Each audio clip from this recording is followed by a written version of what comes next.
Hello, namaste, sat sri akal, assalamu alaikum, and welcome to yet another episode of A Greener World from Parijay Genius. We at Parijay Genius are here to introduce you, as promised, every alternate week with passionate plant lovers and people who share their expertise with us.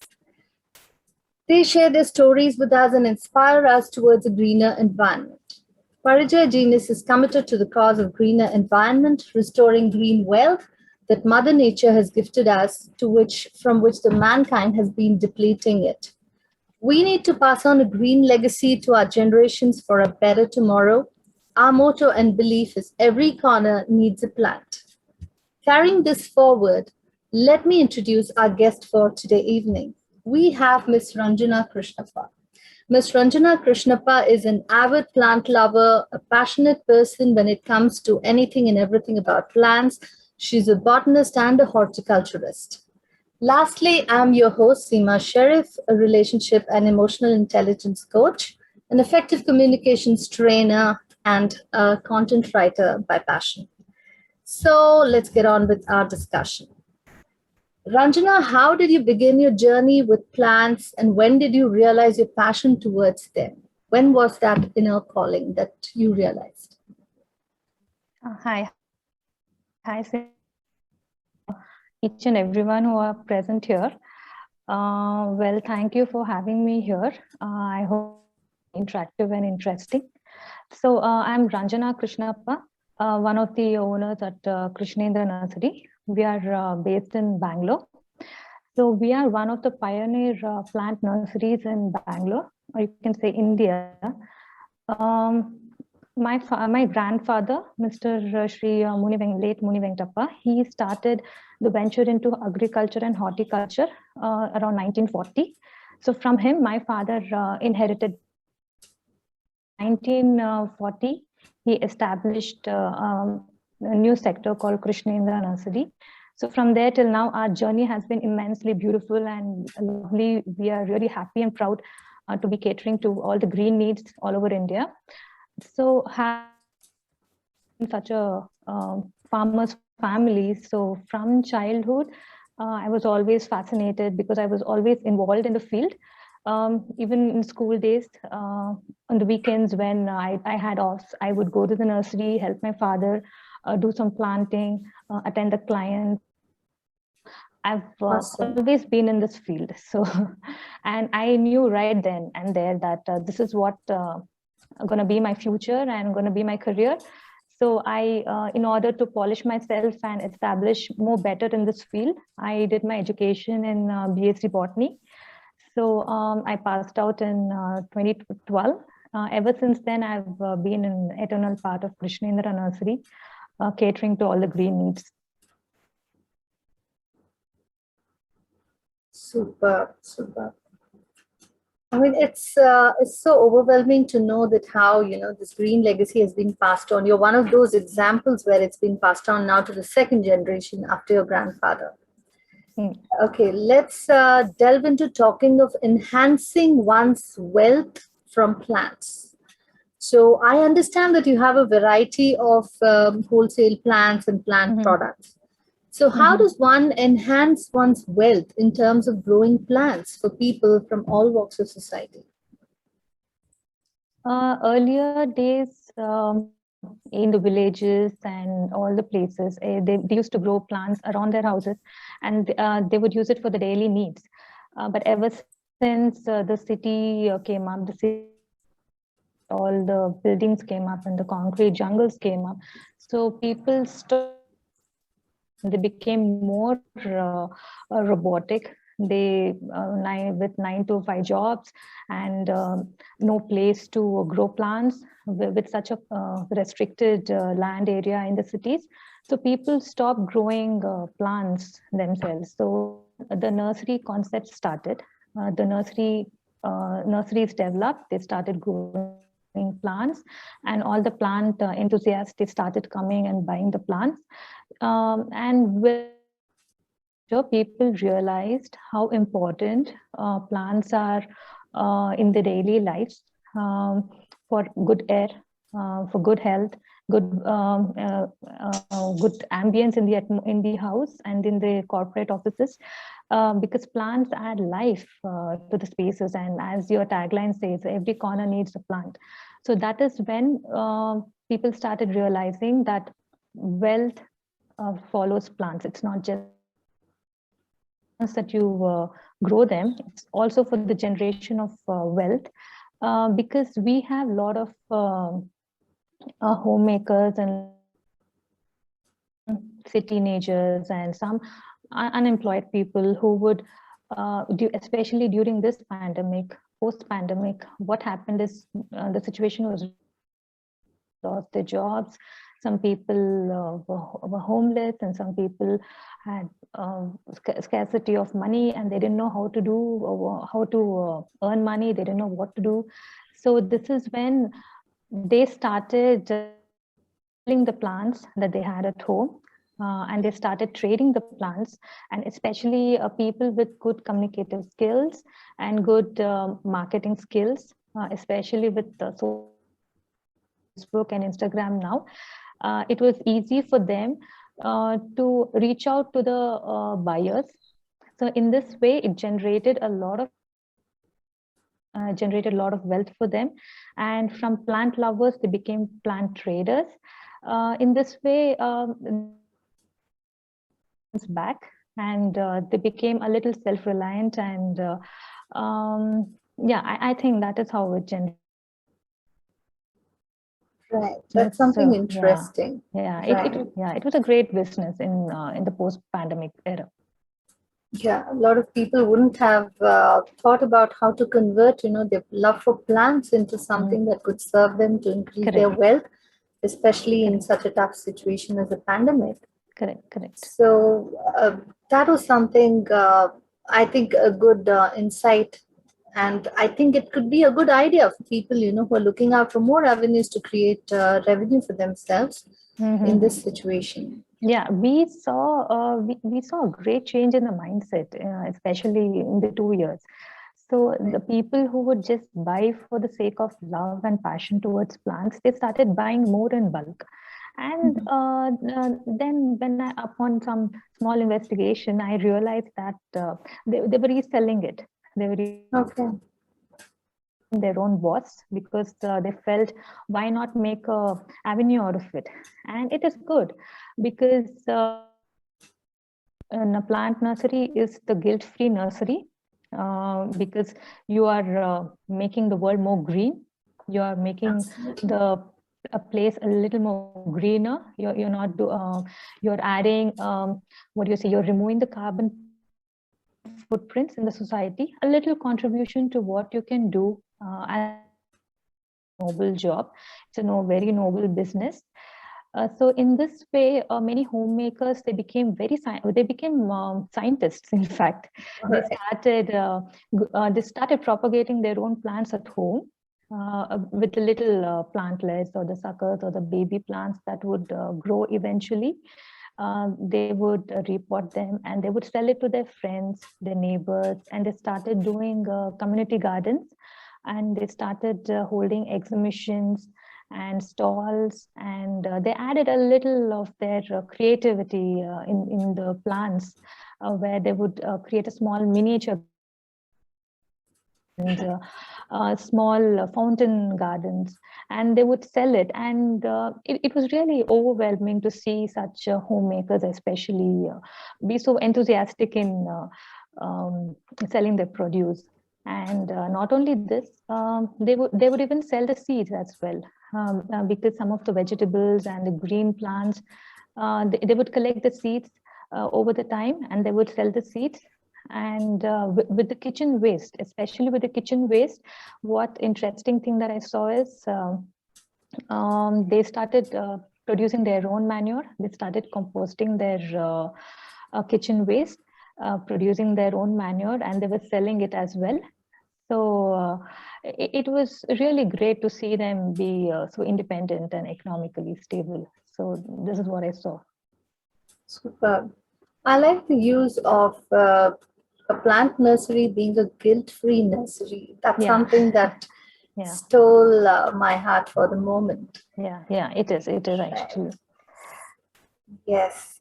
So, what do you think are the rare qualities or special features you think that we miss addressing about plants? So plants until then, until now, maybe a couple of years back, they were underrated. They were underrated. I am so sorry for my video quality. No, that's Yeah, not an yeah, issue. because I think I have a power cut and I don't have a good lighting here. Right. Our Just audience would definitely understand that.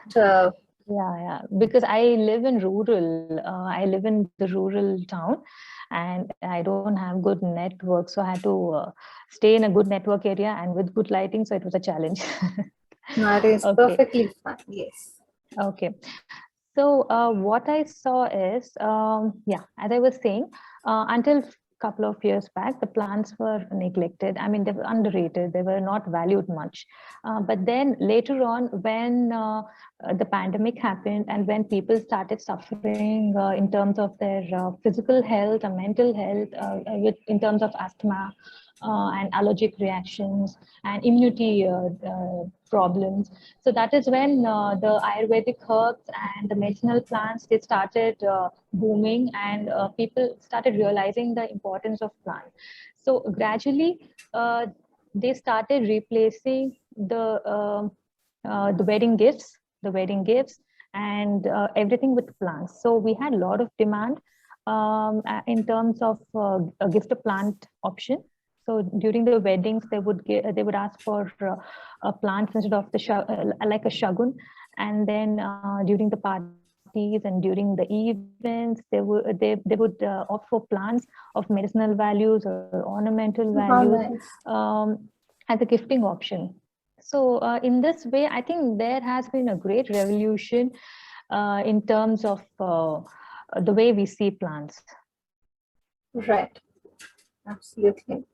I mean, that's quite a shift in the mindset and how people have started to perceive plants as a Correct. gift option that you're saying. And how about, another angle of good luck or, being it a good omen or something like that? Do plants influence your thoughts as well?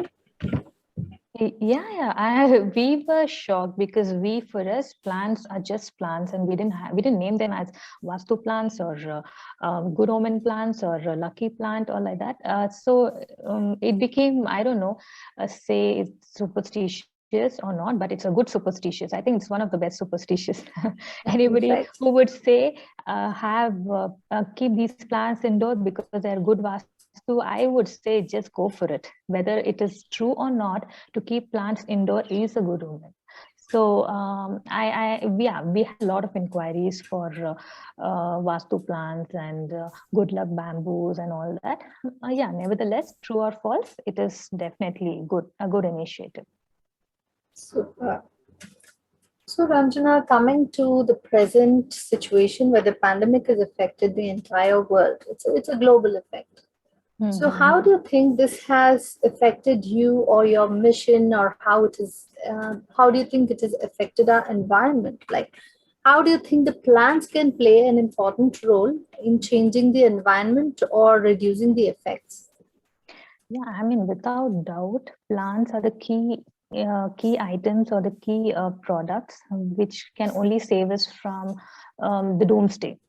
With revolutionization and industrialization. 1 minute, let me just see the video quality. 1 minute.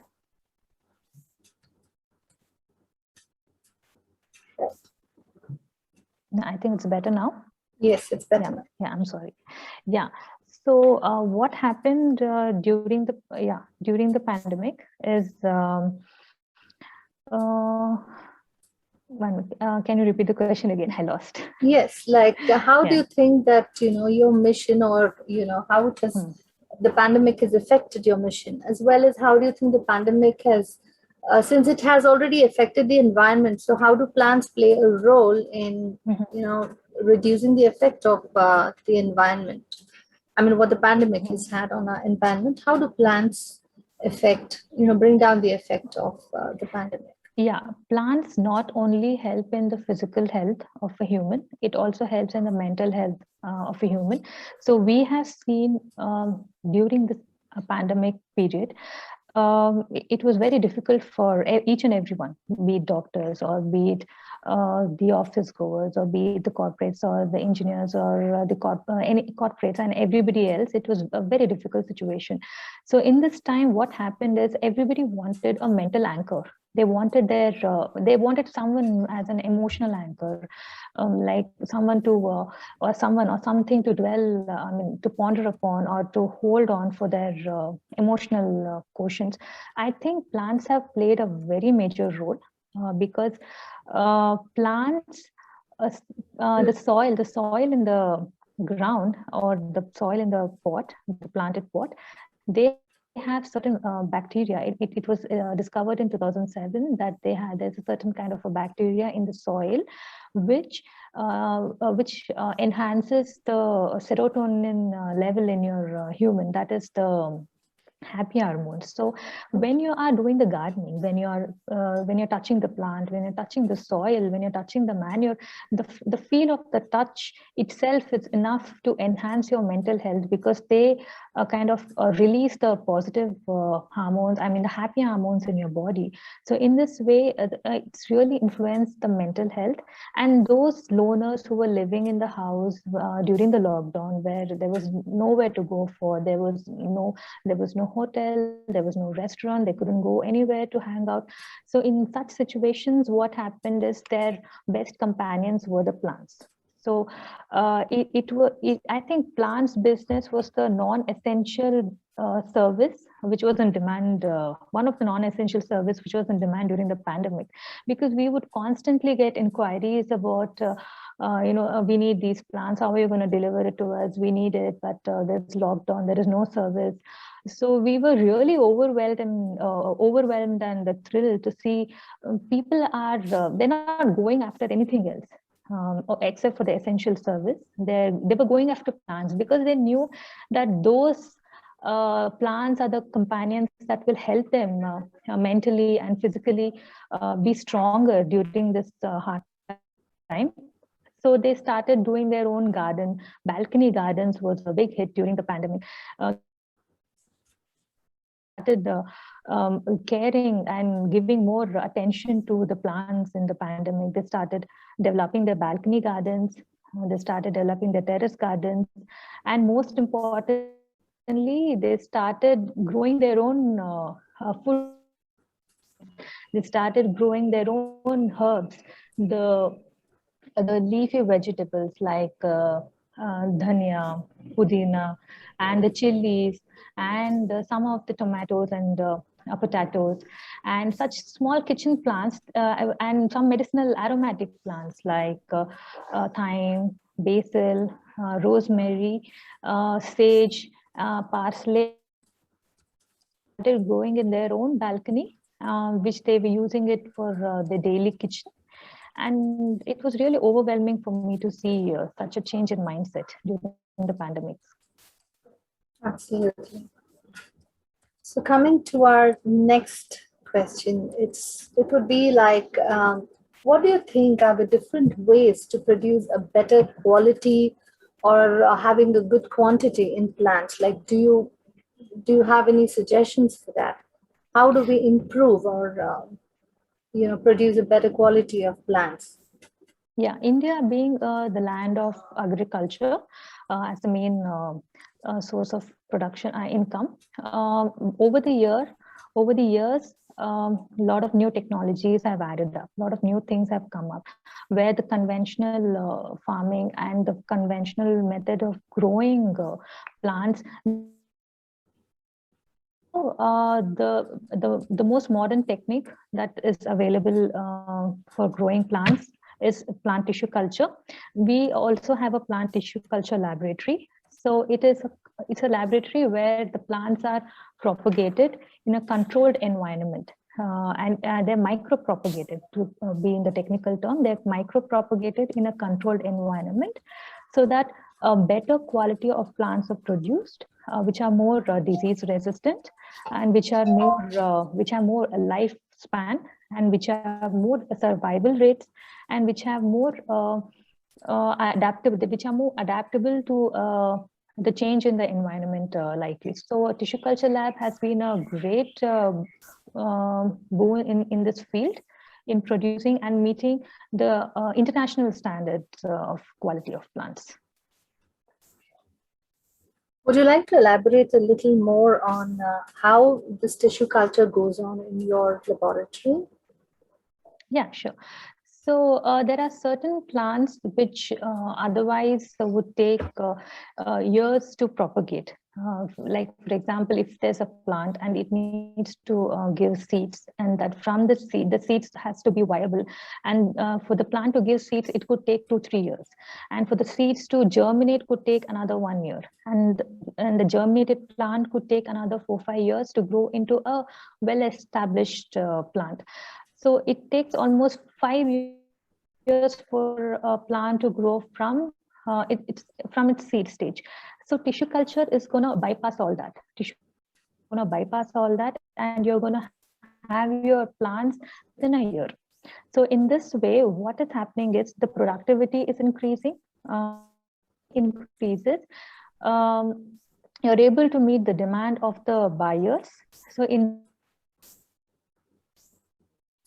it will be open for all kind of traders available. So I think it's a win-win situation for everyone. Even the traders will be within the short time, with that too with the best quality available. So in this way, I feel it's a breakthrough.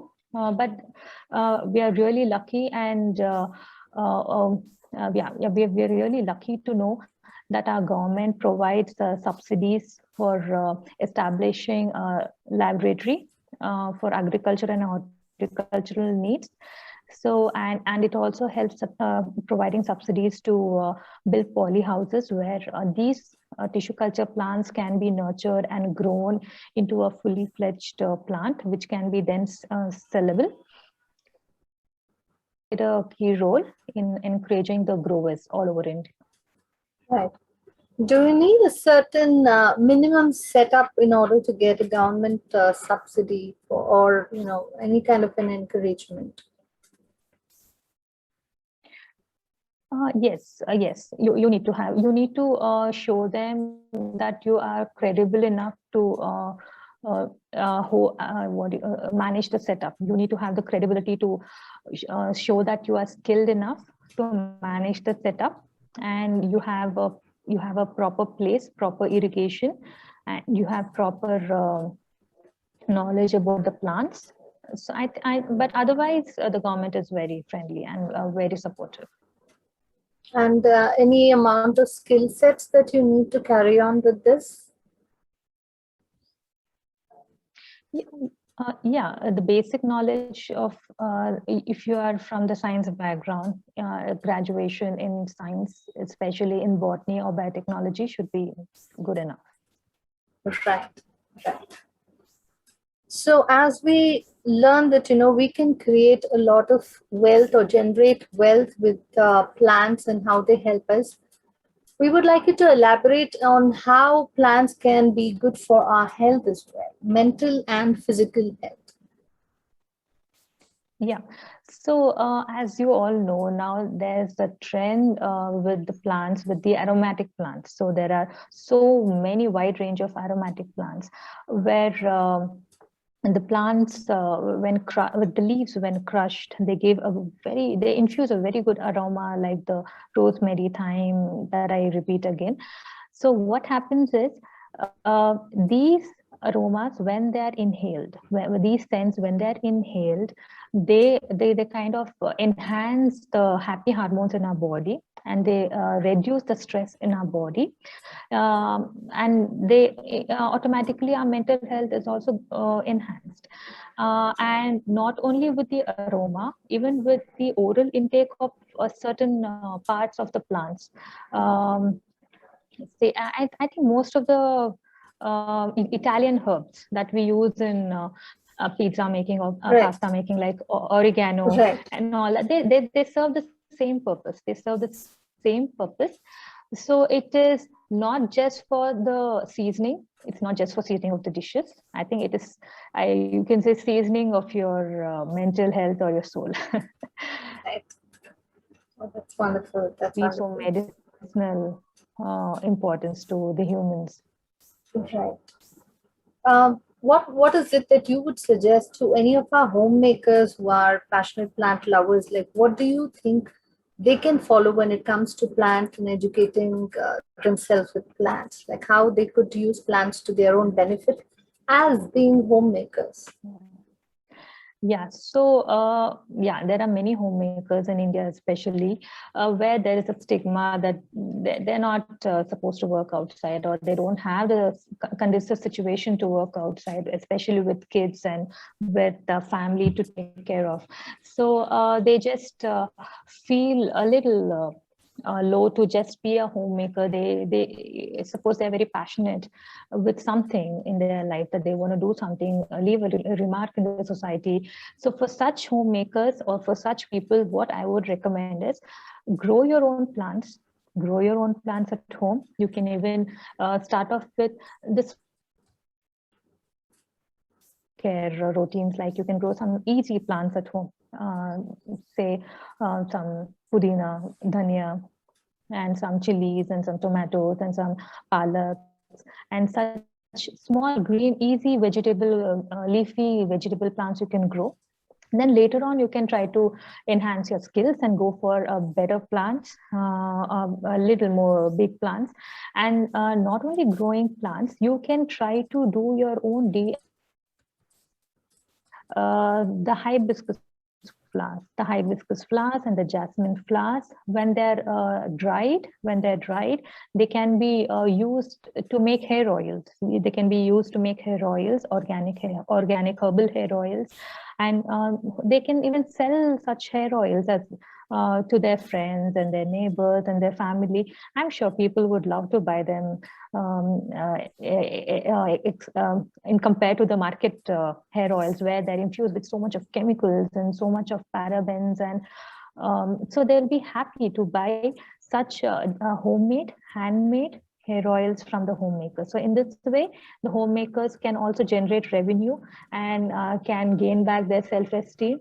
And the plants are also growing well, and they will grow even more better plants, and there's more green in the garden. And not only this, they can even use the aromatic plants that I said. They can even dry them, and then those can be used as teas. They can be used to make tea. So as you know, some of the green teas, herbal teas and Kashmiri tea, which is very famous. So you can grow such plants, dry them, and make some tea bags. You can sell it to your friends and family. I'm sure they would buy from them. So I guess from what you told, I gather that, just being a housewife or a homemaker does not kind of restrict you Correct. to not actually making wealth for yourself from Yes. plants. And as well as it also improves your mental and physical health. Yeah, and another important point I forgot to tell is earlier days, every household would have a cow or a buffalo, and which would generate a lot of manure. Now nobody rears the cattle in city conditions. So now what everybody can do is, the homemakers and the people who are at home, unemployed or anybody, they can generate they can generate manure from their garden waste, and from the fruit waste, from the vegetable peel waste. They can generate their own. There are a lot of videos on YouTube how to generate the kitchen waste. So they can generate these manure, and they can even sell it to their neighbors, and in their community gardens or in the apartments that they live. They can sell it to their friends. So in this way, they are not only recycling, they are not only managing the waste, they are also upgrading it and creating a better product under manure, and helping the neighbors grow better plants in that. Wow, that was an awesome sum up of what you said, where you can also have waste management along with growing better plants. Correct. You can do your own composting, so that's saving your pocket, saving the hardship on your pocket as well. Correct. And that's wonderful that you brought this about. I would like you to give a little bit, a few of your tidbits on the kind of herbs, that can, on a day-to-day basis, that would improve our health. I'm not talking of very specific high-end herbs, but anything that you can grow in your kitchen which would directly, affect anyone and everyone, right from the children to the grandparents. Which of those herbs and what are their benefits that could help you in an everyday life? What better than the queen of herbs, tulsi? And it's very easy growing, and it multiplies rigorously when put in the ground. So the seeds, they sputter all the way, all the places, and they grow whole garden. So tulsi is a must-have. So you need to have that in every household. Then you can have neem. Neem, if you're able to grow in a small pot, is also fine. They will grow into a tree or in a balcony with a good light. And then you can use thyme, you can use basil, and then aloe vera. Aloe vera is a magical herb. The aloe vera gel can also be used as a beauty care product. It can be used, that is the best beauty care product you can find in the plants.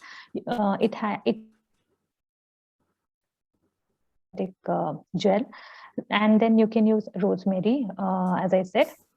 You can just pluck a rosemary leaf and then smell the crushed leaves, and that is very important. That's very useful. And then peppermint. Peppermint is also very useful. You can even add it.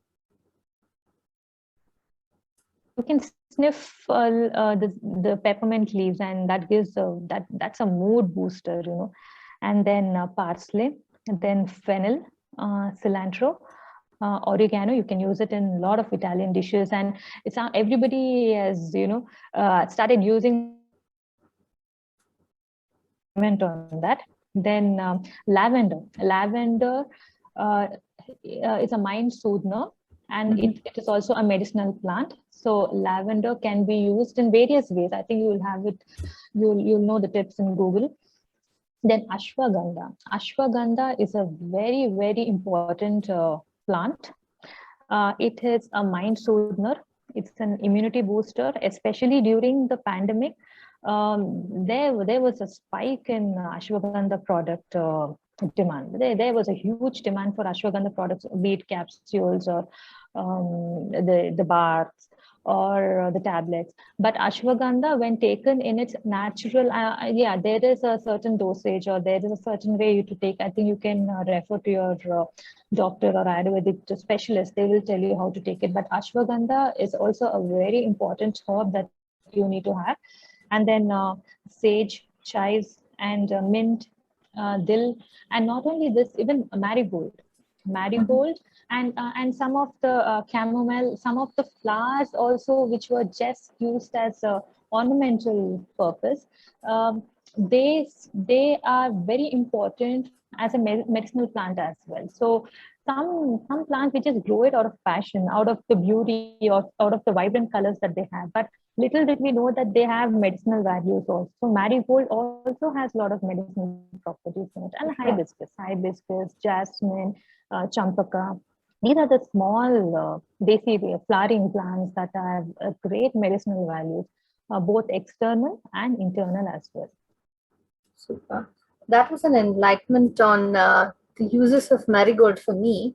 Well, yes, we all. And marigold has another, what do you say, a super saver plant, because it saves your other plants from pest infection. Did you know? If you have a whole garden of say a prized and possessed plants, expensive plants, and if you feel that you will have an infection, the plants being infested with a lot of mealybugs or ants or something, just keep a marigold plant in the corner, 1 or 3 or 4 corners. Use it as a scapegoat. all the pests will go infest the marigold and they'll save your costly plants. So this is a hack. Right.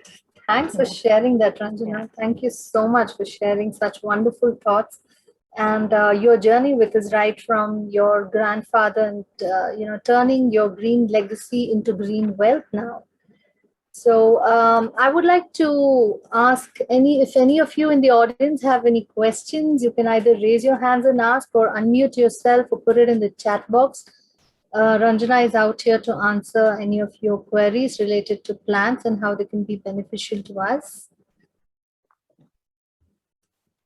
We have one question in the audience.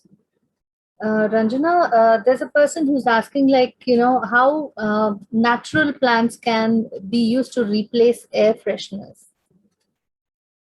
Yeah, so all the plants give oxygen in the daytime. So that is known, but there are some plants.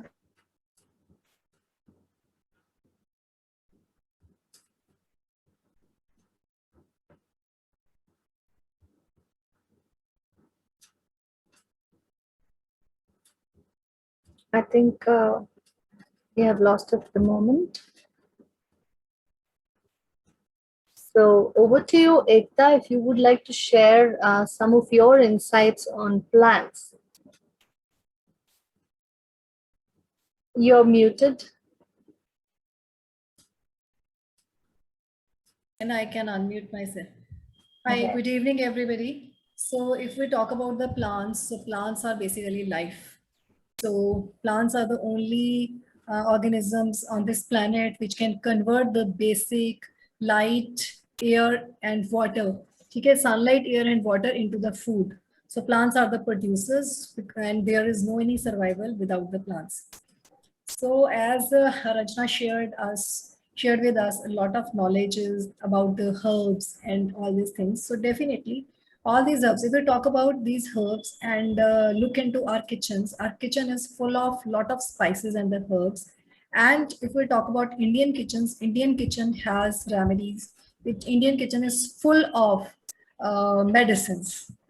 If we are keeping the balanced diet and we are keeping our kitchen rich, then we can stay healthy.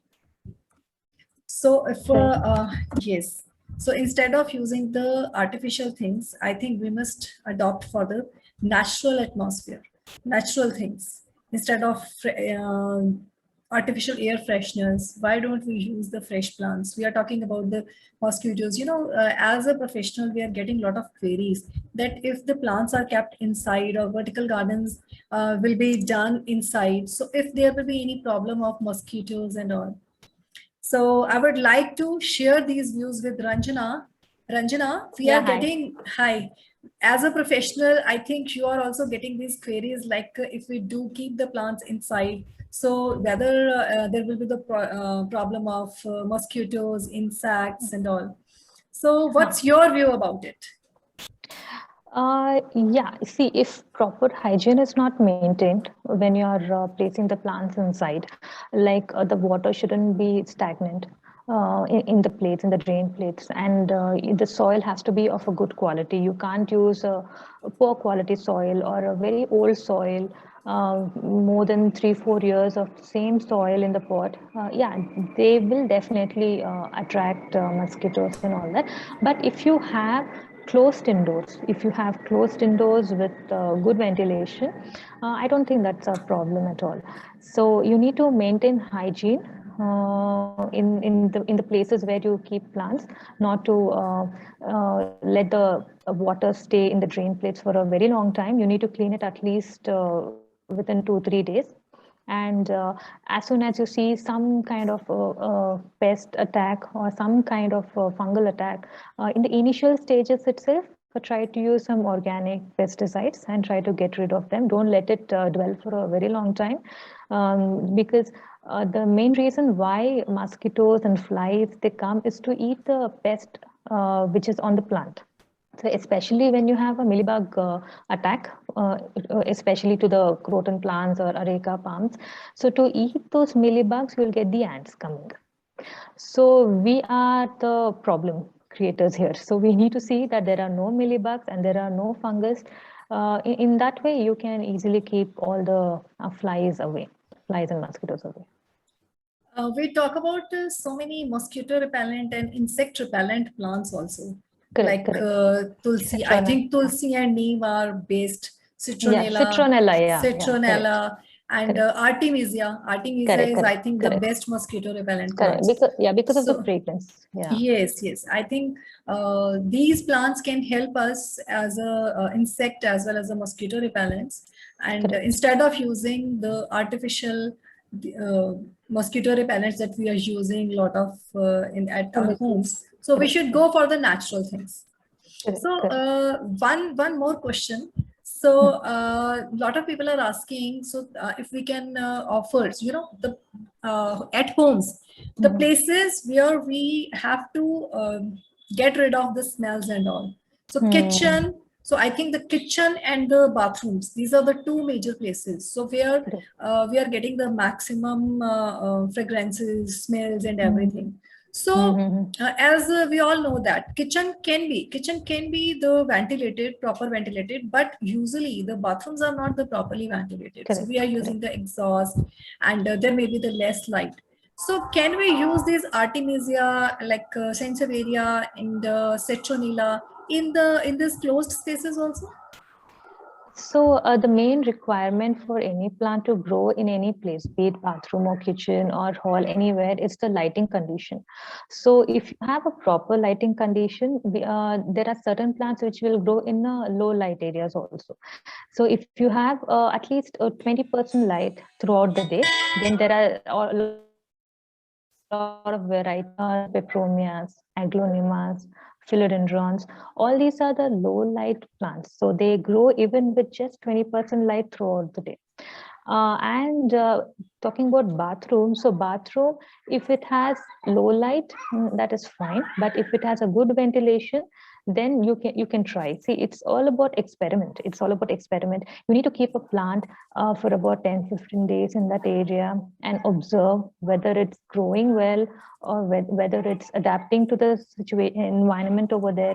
If you feel it has a positive growth, then you can retain it.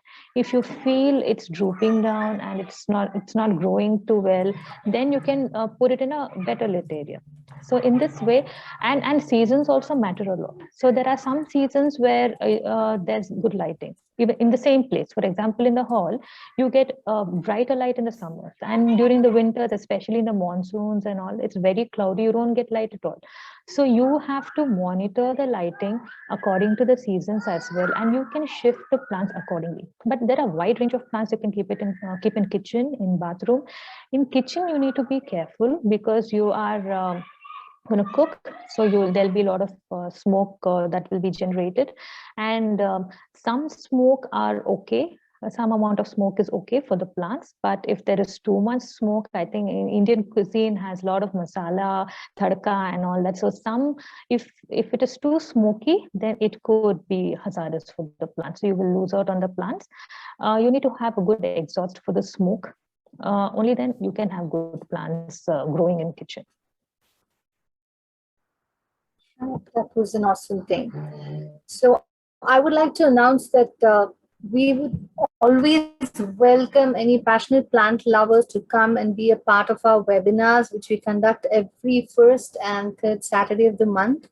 So together we can create a greener, happier world for all of us. So this is an invitation open to all of you in the audience and also the audience who are watching us live, that you can come and join us and share your stories, your passion about plants, and how you're going about your journey with plants. So it's an open invitation. So every alternate Saturdays, the first and the third Saturday of each month, we invite you all to be a part of our platform. We are also on a mission of planting 1 lakh Trivenis towards the end of this year. So you can be a part of it by either with your contributions to us or also to be a part with planting your own Triveni trees in whichever area of your choice. So Ranjana, thank you so much for your valuable insights. One last call from our audience. If any one of you have any doubts or any question to ask Ranjana? You could unmute yourself or put it in the chat box. I would also like to announce that next Thursday, coming up this next Thursday, is again our Gift to Plant, Gift to Life. This is our webinar again, and we have our guests, Ms. Follow-Me and Mr. Narendra Kumar Basi, who's going to share their views and their ideas and their passion stories on Gift to Plant and Gift to Life. So please, anyone is welcome and everyone is welcome to be a part of this webinar as well. And you have the registration links in the chat box. So kindly do register yourself for this webinar coming up this Thursday on the 28th of July. Anyone with any questions for Ranjana? And for any queries regarding Parijay and our mission and what we do and all about us, please do refer to our website links and our social media links and our telephone number. You can reach out to us for any kind of contribution or any kind of knowledge. And we have our experts who, like Ranjana, who would like to share, the little bit of tidbits to you across also. Yes, am I speaking to Maddie? You have a question. Kindly unmute yourself and you could ask her. Maddie, are you there? Can you listen to me? You're muted.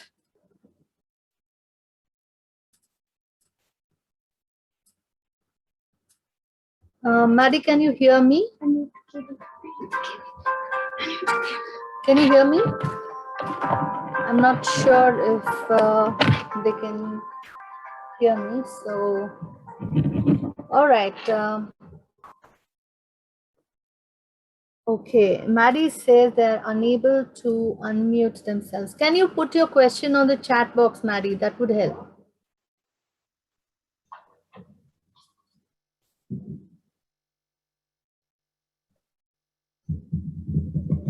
We could just pause a few seconds till Maddie puts their question to us. Hello, ma'am. Yes, yes. Please, Vipra, please tell me. Hello, yes, I wanted to tell you that related to the next events, you please mail us. Related to the next events, and I would like to be connected to you as I am environment manager. Okay. And I am also in plants and lots of awareness. So I would really love to join.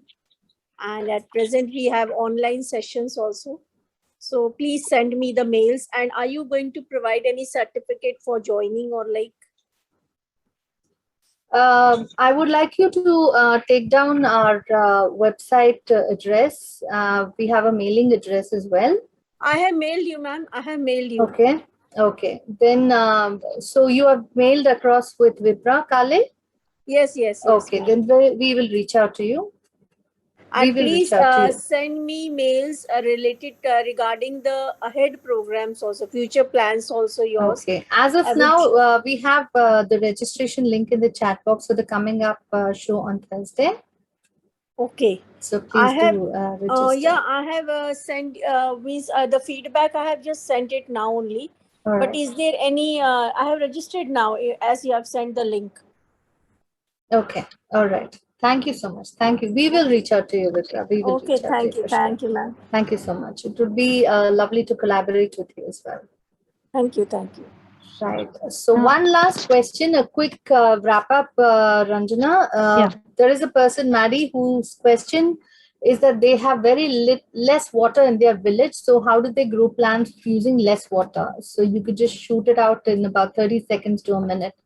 Yeah, so gone are the days when we were dependent on the rains and the monsoon. So I think now with the new technologies of harvesting water, the main way, the important and the easiest way to have water resource is rainwater harvesting. So you need to have a kind of channel where you can harvest the rains. For example, at our farm, the plants farm, we also have a lot of water scarcity because we don't have groundwater here, and the rains were also very bad 4-5 years back. So that is when we started harvesting the rains. So what we did is we have a lot of poly houses built, where the greenhouses where we grow plants. So all the water that fell on the greenhouse sheets, they were channelized and they were directed to a small tank, a man-made tank. So that tank has to be seepage proof and it has to be leakage proof, so that you can build a tank according to the capacity of your need. If you are a small scale gardener, or if you are a large scale gardener, or if you are agriculture background. So depending upon your water need, you need to build a tank, then layer it with rubber sheets or any kind of material that will hold the plant capacity and also will not tear. At least it has material. So build a tank like that, and then all the water. So what we did on a farm is all the water that fell on the polyhouse sheets, they were all channelized into these kind of tanks. So over the years, over 2 years, all the water, rainwater started getting collected in the tanks, and that is how we saved water, and we have been irrigating our plants. And another key challenge is loss of water due to heat, loss of water due to heat. So what happens is the water evaporates during the summers if it is open tank. So what you can do is you can build a mesh around the tank, or you can use some floating materials. You can use some floating materials made up of thermocol, or to prevent water evaporation during the summers. In this way, you will save the rainwater from loss, and you will have a better quality of water as well, because rainwater is the best water that can be used for irrigation. So I hope this helps your question. It depends upon which village you are from. So I guess, Maddie, that should have given you a good insight into how you can, save water and use less water for your plants. I hope Ranjana's expert advice helped you. So now we've come to the, okay, he or she. I'm so sorry, Maddie. I'm unable to make out, but Maddie confirms that it has helped. So thank you so much, Ranjana, for all your knowledge sharing and your insights, and so many beautiful tips that you have given. Thank you to the audience as well for joining us and making it, a success. So we would like to invite you again to be a part of us next Thursday and next Saturday. So all our links will be shared with you all on the social media as well. So please stay tuned to our Parijay Genius social media to learn more about our sessions, our upcoming sessions, and be a part of it, especially Ms. Vipra. Please follow us on Parijay on the social media. Yes, sure. Thank you so much. Thank you so much, you. ma'am. Thank you, everyone. Thank you all. Thank you, so much. Thank you, Ranjana, Srimaji, for taking so